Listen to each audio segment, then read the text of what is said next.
if a physical problem keeps returning after many trapped emotions have been cleared, is it just more layers? Okay. Well, if a physical problem is there, okay, and you're releasing trapped emotions, and that physical problem is not going away, and you get to a point where you've released all the trapped emotions about it, and the body's saying, no, I don't have any other trapped emotions, but the problem is still there, then that, of course, means that there are some other imbalances that are underlying those symptoms.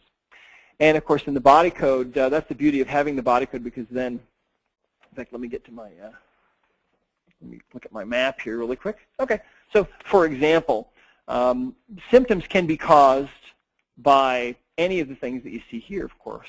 Nutritional deficiencies, structural imbalances, pathogens, toxicity, circuitry imbalances, and then, of course, these other imbalances in the energy area, like post-traumatic imbalances and allergies, mental problems, offensive problems. So you never know, but the beauty of having the body code is that you can usually figure it out in fairly short order.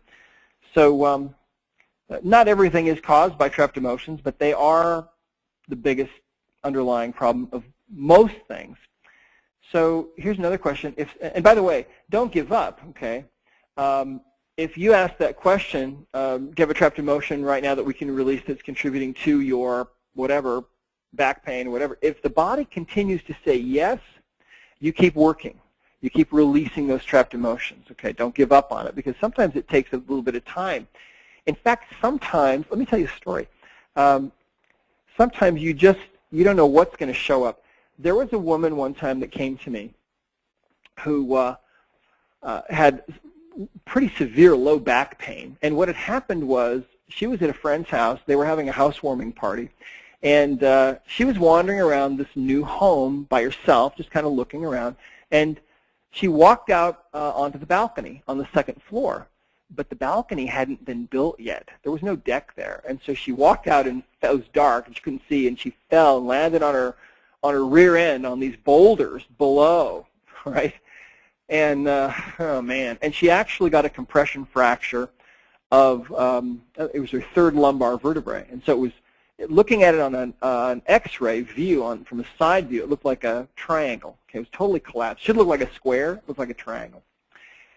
And she was in all this pain, and I told her, I said, well, you know, just because you have had this injury and just because your back is in this kind of condition, I said, it doesn't mean that you have to be in pain. I've had other people with the same kind of thing, and we've been able to get them out of pain, so I think I can probably help you.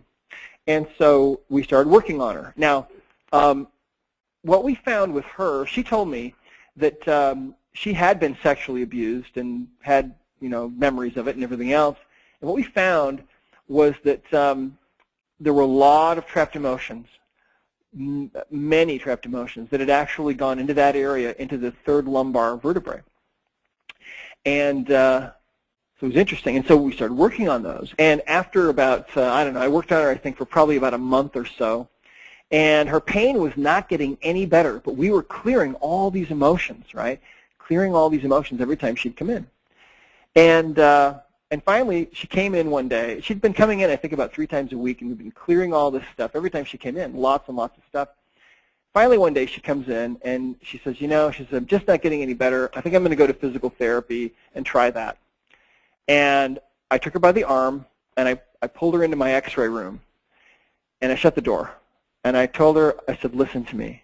I said, you can't do this. I said, you can't do this to yourself. And I said, you can't do this to me. I said, we are so close to figuring this thing out that if you leave now, it would just be really tragic for you, okay? And so she said, oh, okay. Okay, she believed me. And so on that session, I think we found some more emotions. And she came back, and I believe it was on the next visit, that finally we had cleared off enough layers, we cleared off enough emotional garbage out of that area of her back that her subconscious mind was ready to go to, in this case, what you really would call the root cause, okay?